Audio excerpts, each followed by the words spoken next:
Hello students, welcome to Adafluent IAS. So we are back again with the complete The Hindu analysis for 7th of December 2025.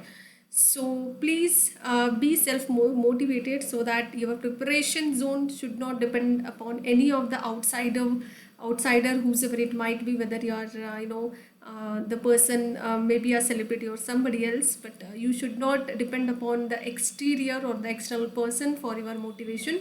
Be self-motivator for your own preparation zone so that you'll never have any ups and downs. Of course there will be ups and downs, and life is full of ups and downs, and life is full of all those sorrows and happiness both together. If you take, then things will run in a good manner. So if you want a positive result, positive outcome out of your efforts or the preparation, then you need to be so positive, and at a time simultaneously you have to have lot of efforts from your side as well. So on this particular note, you can leave or drop a message or a mail through anaffluentis2025@gmail.com. Personal number will not be given unless and until you have some severe or very serious towards your preparation. Then only I'll make sure you should be stick to your own preparation. Then only I'll share my personal contact number. Otherwise you can mail me through this particular mail ID. I'll be there always to help you out to clarify all of your doubts as well. So myself, your Pooja Shimkod ma'am, hope you all of you know me pretty well by now. So let's dive into today's very important article, Putin's visit to India. As we already know, Putin sir came to India, visited India. So he's what are those achievements, and what are the talks of the town? So we have to read about it. And what did recently Putin's visit to India achieve? Is there any achievement behind visiting India? So that is how it was in the news. Putin ಅವರ ಭಾರತ ಭೇಟಿಯಿಂದ ಏನಾಯಿತು ಅನ್ನುವಂತಹ ಒಂದು article ಇದಾಗಿರುತ್ತೆ. Putin ಅವರ ಭಾರತದ ಭೇಟಿಯ ಬಗ್ಗೆ detail discussion ಮಾಡಲಾಗುತ್ತೆ.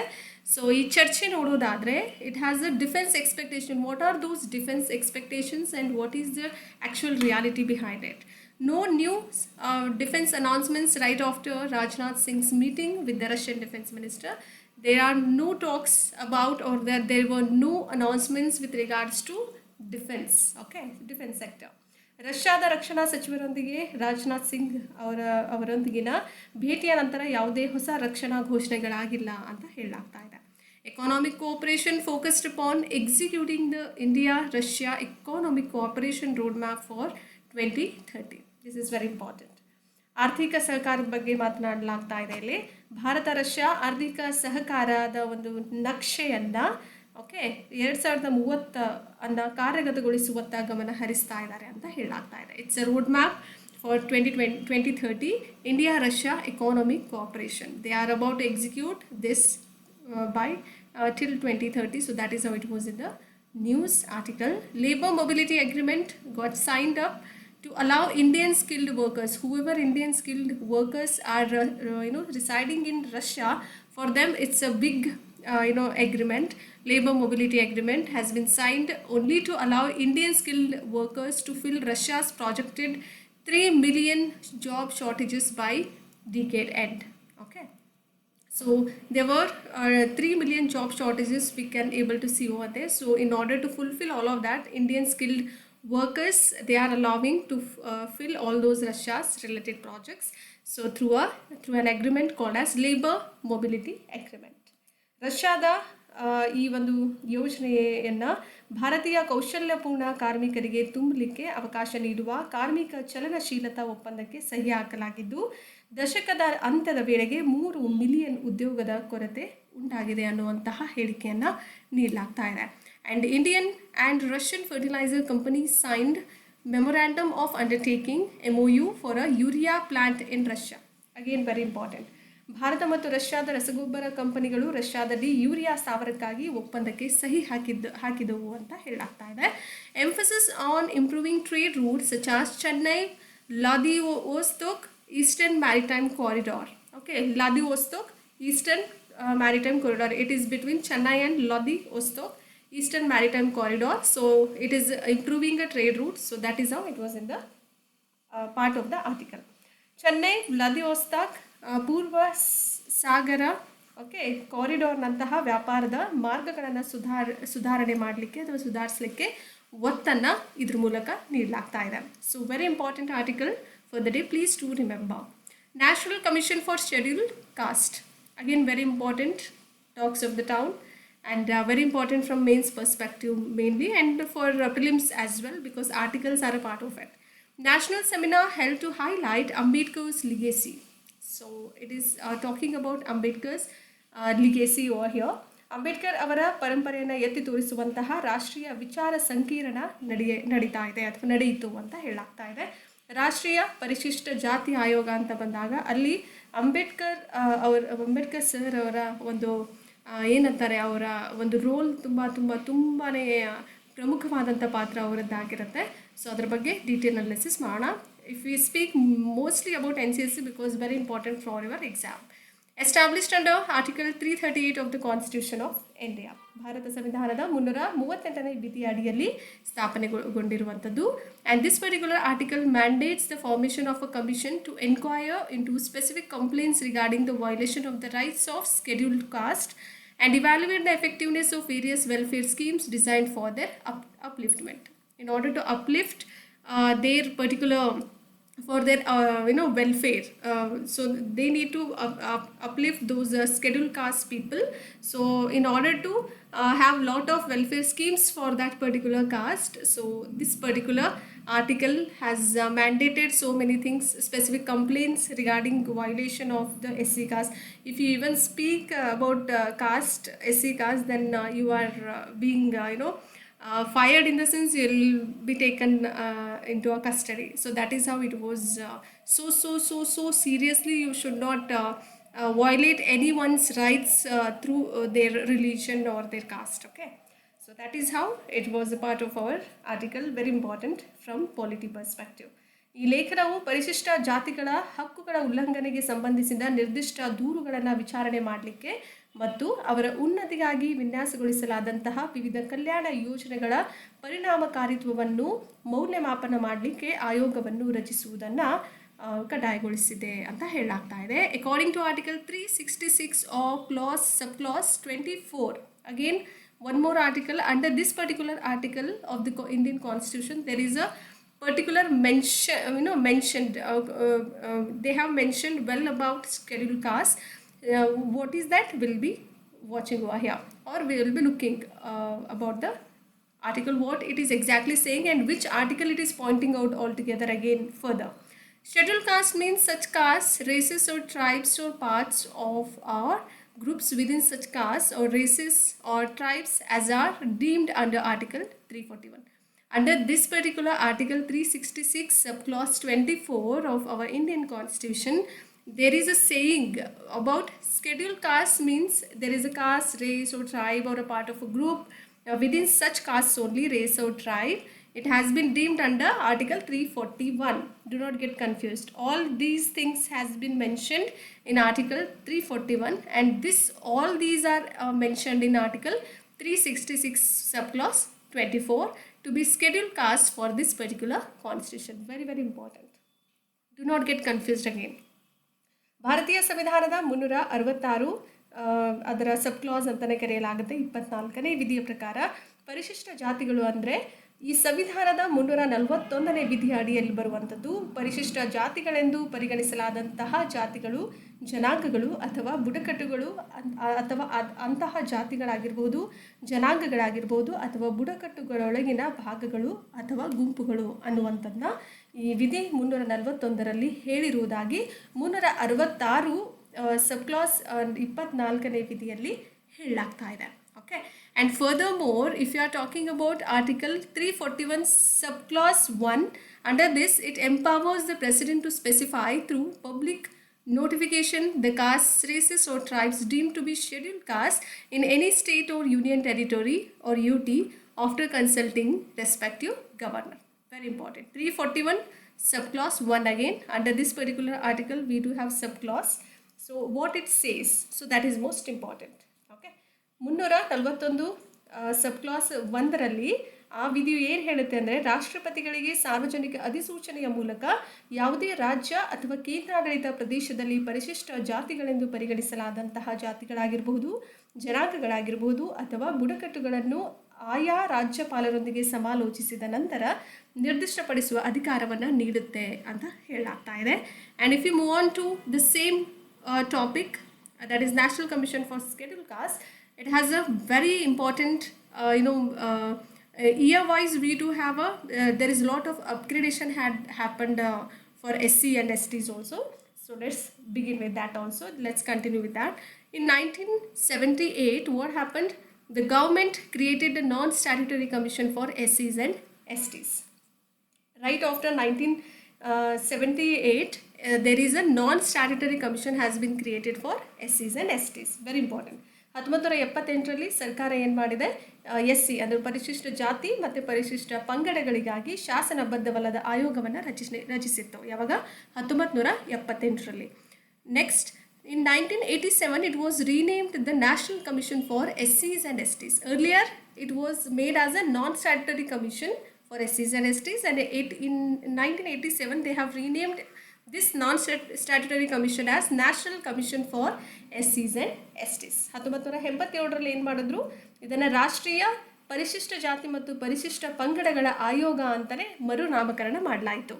The 65th Constitutional Amendment Act in 1990 established a high-level national commission. Again, through 65th Constitutional Amendment Act in the year 1990, after 1987, okay, they have established as a high-level national commission, replacing the previous structure. ಇದು ಹಳೆಯದು ಎಲ್ಲವನ್ನ after replacing the whole previous structure through 65th CAA, that is Constitutional Amendment Act in the year 1990, they have established a high-level national commission for both SCs and STs. Okay, so that has named as a high-level national commission. Do remember in the year 1990. 1990ರಲ್ಲಿ ಏನಾಗುತ್ತೆ, 65ನೇ ಸಾಂವಿಧಾನಿಕ ತಿದ್ದುಪಡಿಯ ಕಾಯ್ದೆಯು ಹಿಂದಿನ ರಚನೆಗಳು ಏನಾಗಿತ್ತು, 1978ರಲ್ಲಾಗಿರ್ಬೋದು, 87ರಲ್ಲಾಗಿರುವಂಥದ್ದು.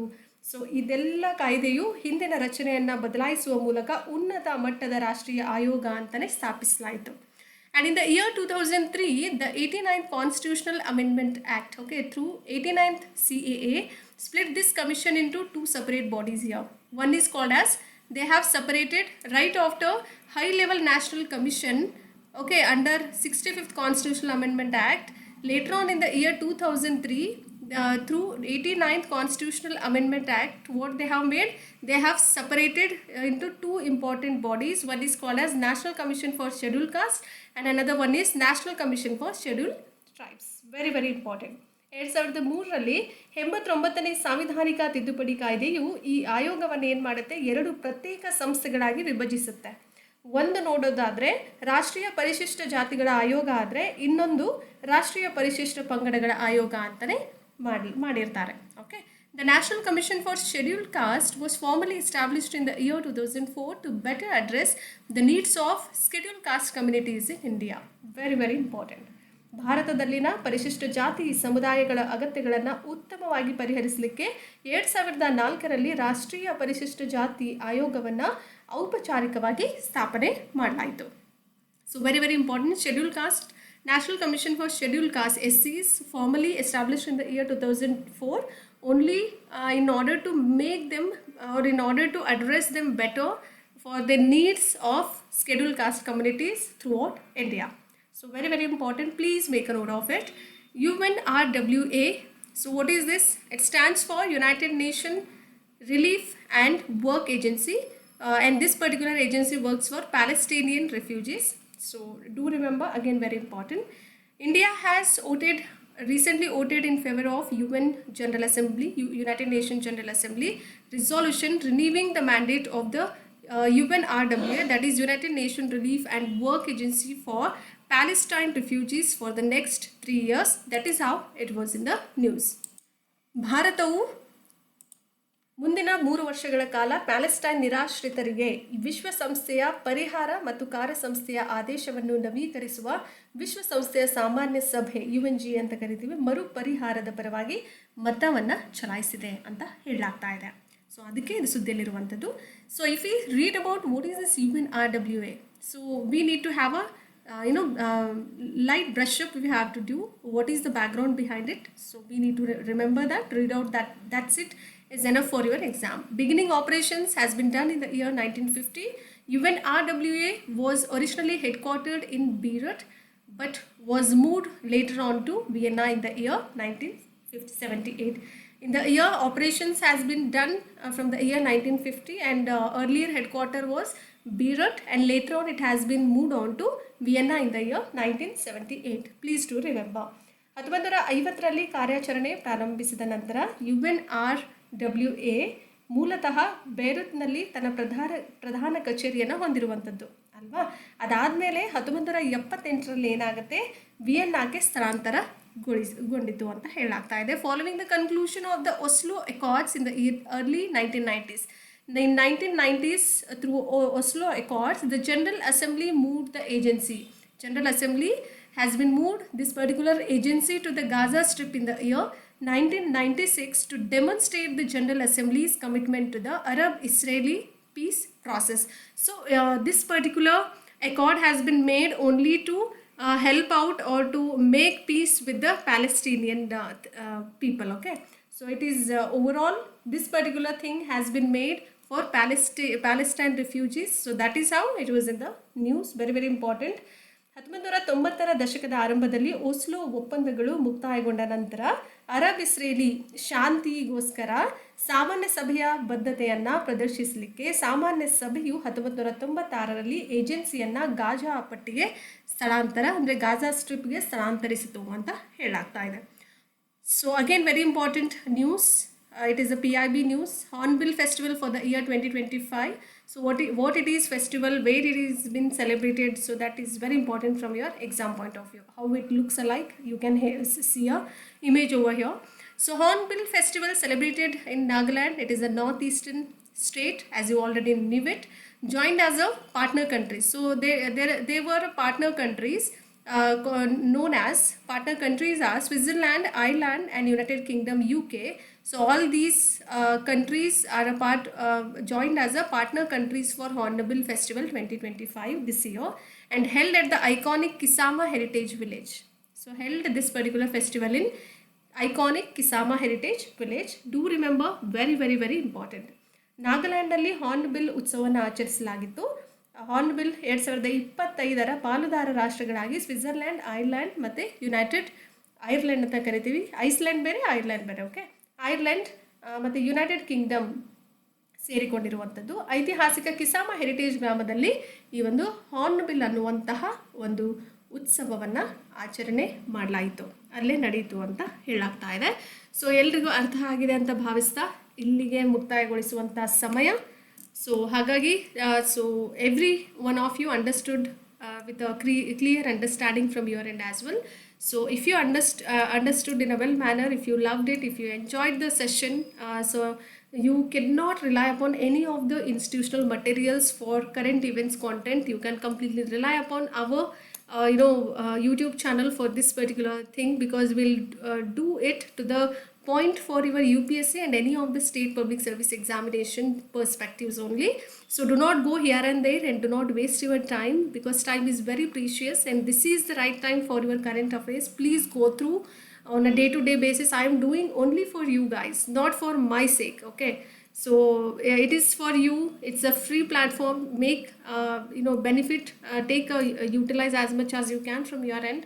So if you like the content, do like, share and subscribe, and share it among your friends as well, and keep loving us, keep sharing us. Thank you and have a good time.